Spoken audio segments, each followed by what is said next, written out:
Hello, my name's Katie Derham and I'm proud to be a patron of Arts for Dementia, and I'm only sorry that I can't be with you in person for the launch of this important new research, Reawakening the Mind, something which I think really has the potential to transform the way we care for and encourage and support sufferers with Alzheimer's.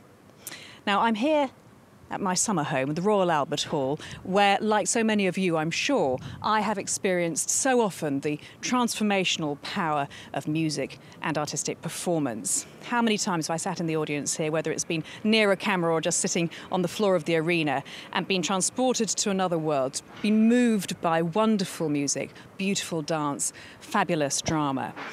Now, we all know how much that can change our evenings or our afternoons or indeed our lives, and how much enjoyment and inspiration we get from that. So I'd just like you to ask yourself, just for a minute, imagine if your day-to-day life were rather more difficult, if decisions caused quite a deal of stress and confusion. A decision about, for example, how to put on your socks or how to write a shopping list, let alone how to find your way to the corner shop to actually do any shopping. And let's even get started on how to set your Sky Plus box. I'm talking, of course, about people who are suffering from dementia, people who have already begun to gradually realise that they are losing themselves. And for their loved ones around them, and I myself have been the loved one of somebody with Alzheimer's, you start to see the person you knew, or you start to see in yourself, you start to see that your personality, your real truth, disappear. So imagine if you were one of those people, how fabulous it would be if you'd always loved music or dance or drama or art, if you could still experience that, if you could still be moved, transported and inspired by actually taking part in some sort of creative process, in a course, in a masterclass, joining in, being part of a choir, being part of a dance troupe. That is something that Arts for Dementia is making happen.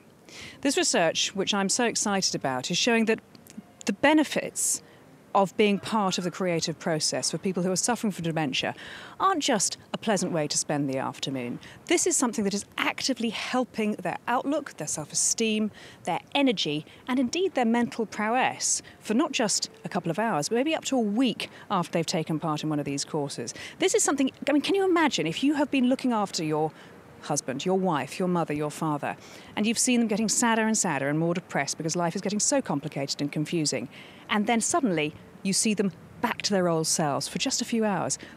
And it doesn't stop there. They're actually energised and inspired and full of beans for maybe up to a week after that particular experience.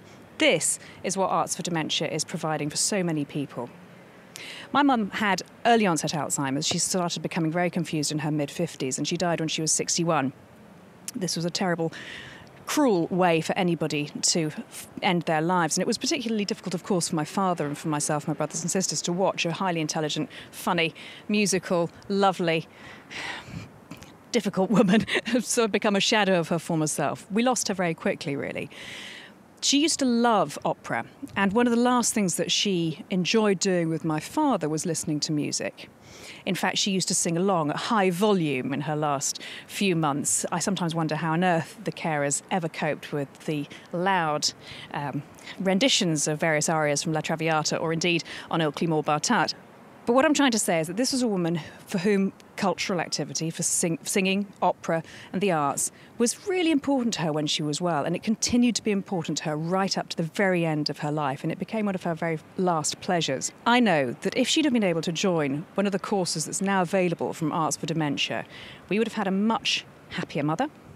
We would have possibly had our mother for a little longer, because her true personality would have been maintained by that stimulation she received from that creative context and that creative activity she was taking part in.